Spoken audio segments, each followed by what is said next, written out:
we'd like to invite you to a thrifted dinner party.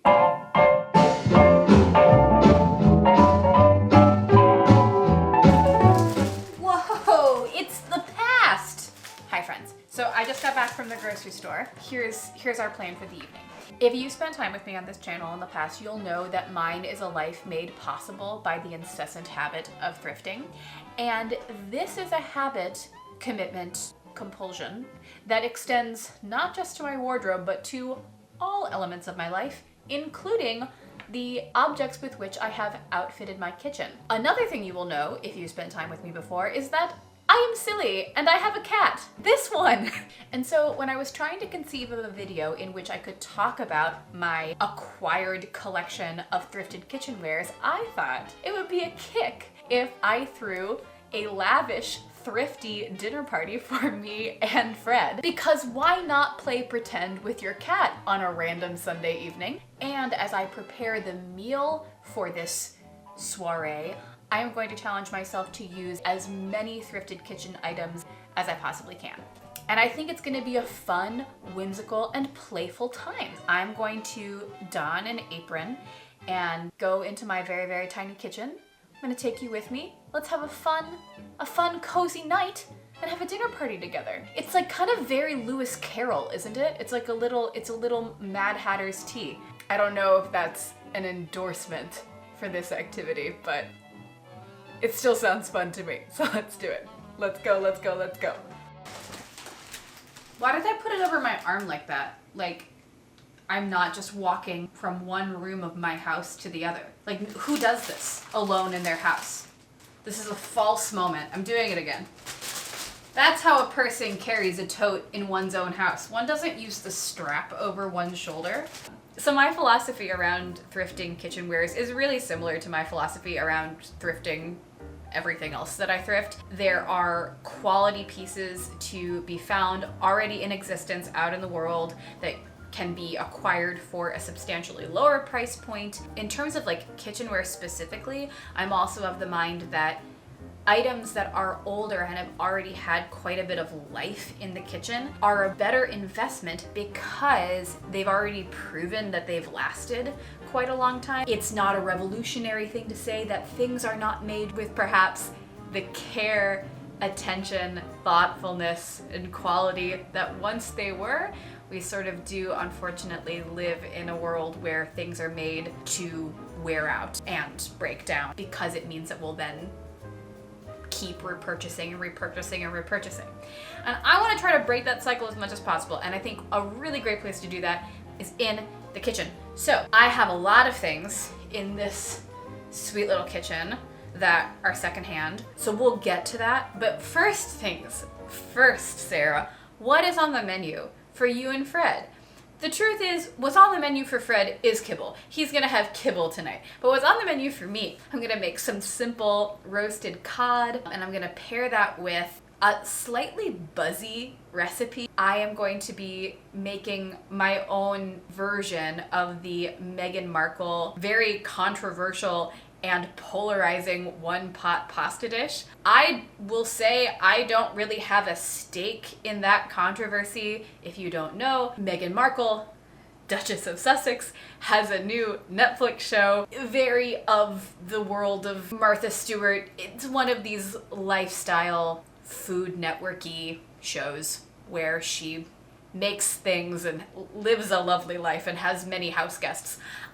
People have all sorts of takes and opinions. I don't really have any takes or opinions, but she made this pasta dish in the first episode, and it sparked all of this online controversy. Some people were really, really into it, and some people thought it was a besmirchment of the Italian tradition of pasta making. I am a Sicilian American person, so I definitely have opinions on pasta, and it just looks delicious. It's a sort of fresh, lemony, garlic, basil, veg-forward pasta, and it is spring. Spring has sprung, and I want vegetables. Comment with your opinions if you have them, but this is a safe space.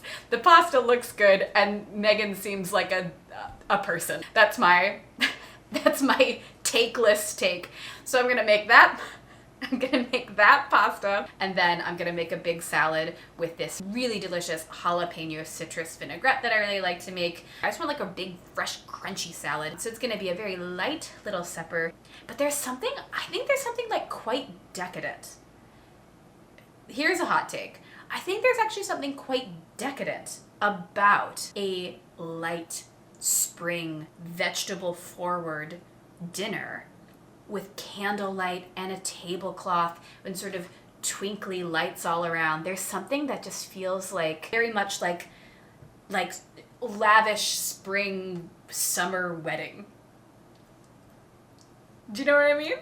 So that's the plan. Was that enough? Was that too much of a preamble? Should I really start chopping things? I think I should.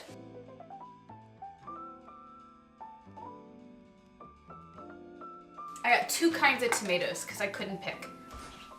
All right, first thrifted item. This Dutch oven. It is not a Le Creuset, though it looks like one. Indistinguishable. I've often even shamefully not corrected people when they've reasonably assumed that this is a Le Creuset. I just say, oh, thank you, isn't it beautiful?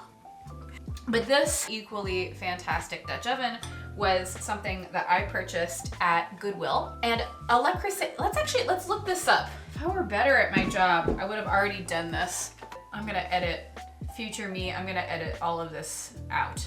Maybe I'll leave this for the blooper reel. Who knows, who knows. The iconic Le Creuset model costs anywhere from $260 to $600 depending on the color and the finish. I bought this at the thrift store for $12 4 years ago, and it is a part of my cooking routine definitely every week, probably multiple times a week. Order of operations. I'm gonna chop all of this stuff first. I'm gonna preheat the oven. I don't usually make such a production, but we're having a dinner party. An important part of the dinner party is the choreographed dance of when to cook the things when.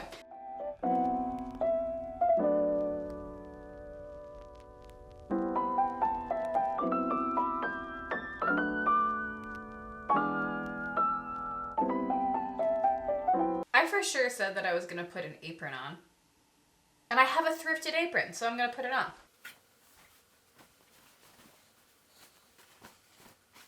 This cute little linen number. There's something really beautiful and like quite romantic about using thrifting as a way to source cooking implements, because cooking is such a tactile, passed down through the generations activity. So everybody does it and everybody has their own way of doing it. And so one of the like beautiful sort of poetic things about thrifting is that whenever you invite a new thrifted item into your life, you're inviting somebody else's history. You're inviting somebody else's story into your life. So many like familial ties and stories are passed down through recipes. That's a really sweet thing.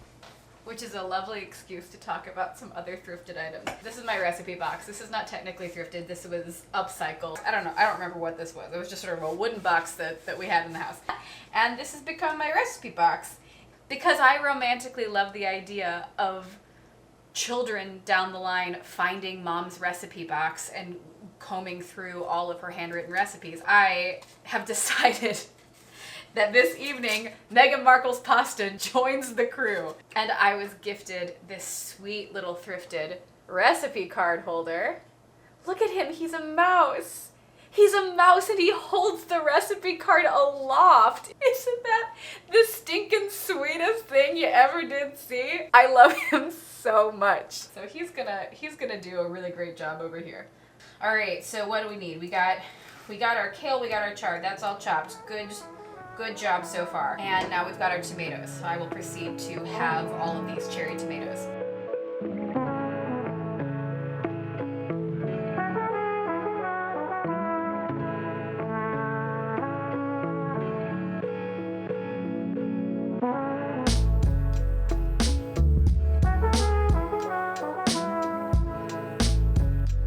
I really actually don't like cherry tomatoes, but they're gonna be good in this. And they do, I mean, they are undeniably like quite beautiful. Hey, Fred. Oh, we're making mischief. We really may have reached the point of the cooking process where Fred is gonna make absolute mayhem unless I'm giving him my attention. So if you follow me on Instagram, you may have seen this. By the way, if you don't follow me on Instagram, follow me on Instagram. I dare you. I dare you to do it. It's something you may have seen if you follow me on Instagram. Fred and I have a new cooking routine. So I have this little pet Bjorn, because Fred is a cat who is such a baby. He needs to be held so much of the time. He's purring so much right now. So I got this so that I could immobilize him while I was cooking. But as you can see, it's not maybe the most convenient because he really becomes sort of a pregnancy belly, and it's hard to chop with him here. So I learned recently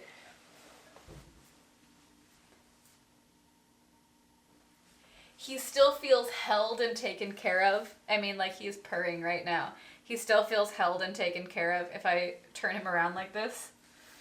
And that way it immobilizes him. He's out of the way. He's happy, and I can chop in peace. This is the super normal way we're gonna make dinner now. When I was a little kid and I first started to learn how to cook, I became really obsessed with caramelized onions.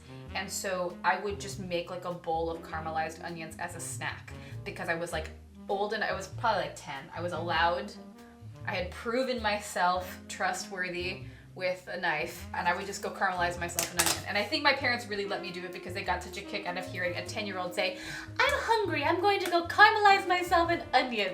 But you know, just a ton of butter, salt and pepper, onion. It's a pretty good snack. I would like put it on bread now. All this fresh, beautiful basil is just making me, it's making me yearn for summer. I'm so tantalizingly close to being able to plant my garden. I'm so excited. Oh, that just smells like home to me. That just smells like being in my mother's kitchen. Here's my light beef with recipes. People are out here being like, use a clove of garlic. Well, garlic cloves vary so drastically in size. So she says 3 cloves of garlic. Now these are pretty standard sized cloves of garlic. I like a lot of garlic, and this is like a lot of veg. Well, at least 6. 8. I'm gonna use 8 cloves of garlic. They're small. My knife skills are not that great, but I do have a very specific way that I chop garlic. Okay, so first, the little endy guy there, that little kind of root nubbin, that's gonna go away. Slice that right off, pop him into my compost bowl, and then I take the flat edge of my knife and I smush it like that, and that will release the skin. So it comes off really nice and easily. And then when it's sort of smashed like that, it makes it really, really simple to get a nice fine mince quite quickly. It's the way my mama taught me how to do it, and that is the way I will always do it. This is like a funny sort of like connection to my ancestors. Like, here I stand in my dimly lit kitchen chopping garlic with wafts of basil hitting my nose with my son slung across my back, barefoot, preparing pasta like the many matriarchs before me. Well, if I was really like the matriarchs before me, I would have a glass of wine right now. In fact, I'm gonna do that. And what a perfect opportunity to talk about another wonderful thing that you can thrift in your kitchen: stemware. Don't buy new stemware. You can buy beautiful stemware at the thrift store. All right, bud, you need to get down? Are you looking at the floor because you want to get down, or are you just checking it out? What do you think, bud? Should you sit on the floor for a little bit? Can you be good, do you think? Let's find out. All right, let me know if you need to hop up again. Oh, I have to zest a lemon now. I have to zest a lemon, which is a wonderful opportunity to show you my thrifted lemon zester. This is a very fancy box grater. The brand is Microplane. New, this thing costs 40 bucks, and I thrifted it. So I didn't spend 40 bucks. How much did I spend? Well, I don't remember. I realize I'm not remembering a lot of like the price point that I purchased a lot of these items at, but I really think that that speaks to really like over how many years I have been accruing thrifted kitchen items. I started thrifting for kitchenwares really, really young when I was first living on my own. I originally moved to New York when I was 17. I was 17, so you might imagine I wasn't like wealthy, and I needed to be able to cook whenever I needed something. I would go to the Goodwill. If you live in New York, the Goodwill right by Union Square is a great Goodwill. But yeah, I mean, I've been doing this for so long. I started doing that when I was 17. For nearly 15 years, I have been slowly acquiring. But I have this like lovely eclectic collection full of things with stories. Very sweet. Isn't that so sentimental? Hey, we've chopped everything. It's time to cook. It's time to cook. We're gonna get the pasta going first, and then I'm gonna deal with salad and salad dressing. Okay, let's fire up this bad boy. I am going to depart from Meghan Markle's infinite wisdom here, and I'm going to saute the tomatoes and the onions first. So I'm gonna get my oil going. I'm also, oh, here's something I should have done before. Here's a thing Meghan Markle doesn't do in her recipe, which I do actually, this is really the only qualm that I have.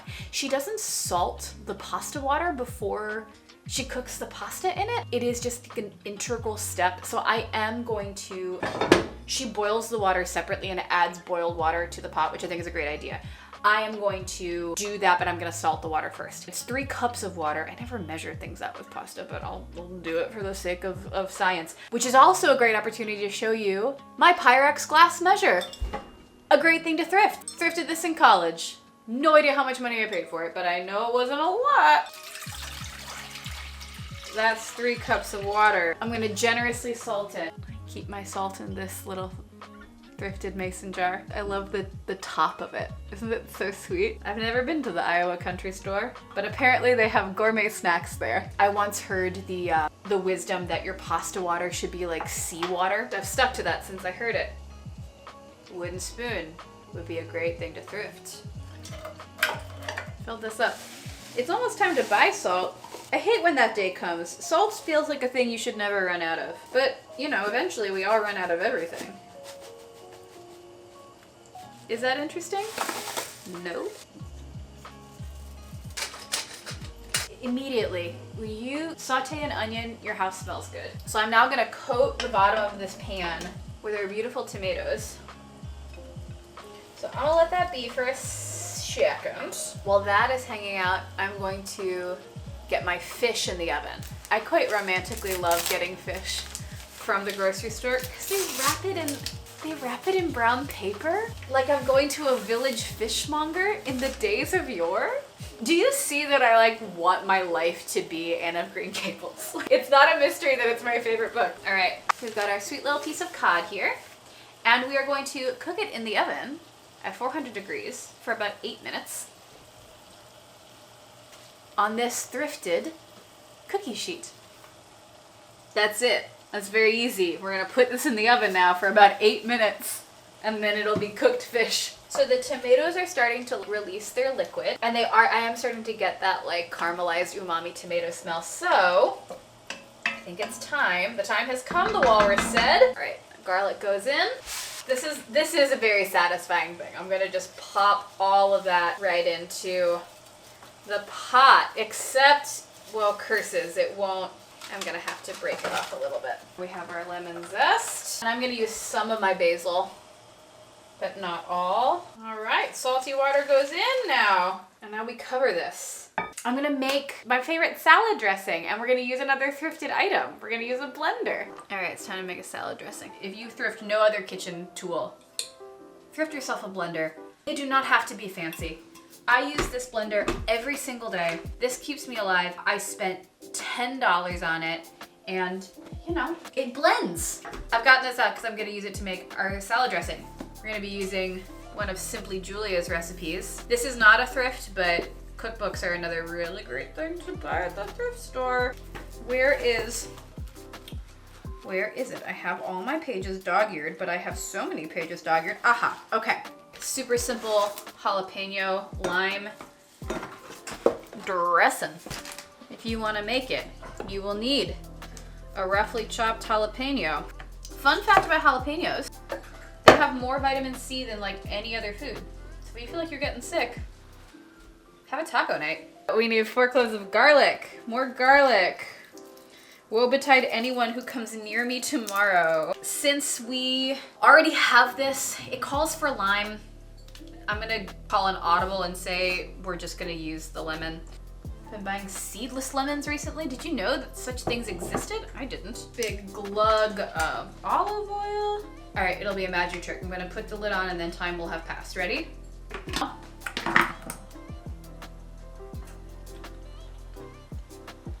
Oh my God, it's so good. It's so good. Yay, there's our salad dressing. Why do I have tongs in my hand? It's because our pasta is ready for the greens and I'm gonna add that in. Oh, my camera battery is dying. Oh no, oh no, damn it. I've got my pasta, I've got my greens and I'm gonna fold them in to this pasta. Wow, you can really smell all the lemon. So what's kind of nice about this is really we're kind of just wilting the greens. All right. Oh my God, the lemon's great. Oh my God, it's so good. The fish is done. She's done. Oh, how beautiful. It is cheese. This is another slight departure from our friend Megan. She uses Parmesan. Parmesan's fine. I don't ever have Parmesan in my house. I always have Pecorino Romano cheese because my mother raised me right. It has a similar sort of nuttiness and saltiness to Parmesan, but it is just a little bit funkier. It's a sheep's milk cheese. Those greens cook down to nothing. I could have used more greens. If I make this again, I will use more greens. 2 bunches each. That's done. I'm gonna assemble my salad. And we need to get the dining room ready. We need to get the dining room all ready. If you're wondering where my fridge is, I do have one, and it's just down a funny little flight of steps. It's not in the kitchen, and this house was built before refrigeration. These are like wonderful marinated artichokes from Trader Joe's. Oh, this will be fun. This is an unnecessary use of a thrifted item. This is a thrifted ladle, and a ladle is a great thing to thrift. That's so unnecessary. When it'd be so much better to just pour it in. All right, the salad has been dressed, and so must I. Let's go turn a look. 1 second. Look away. I feel appropriately done up for this soiree. Okay, let's set the table.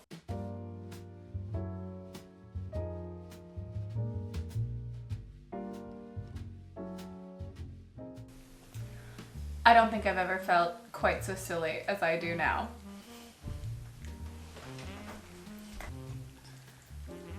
Woo! Let's see how we did.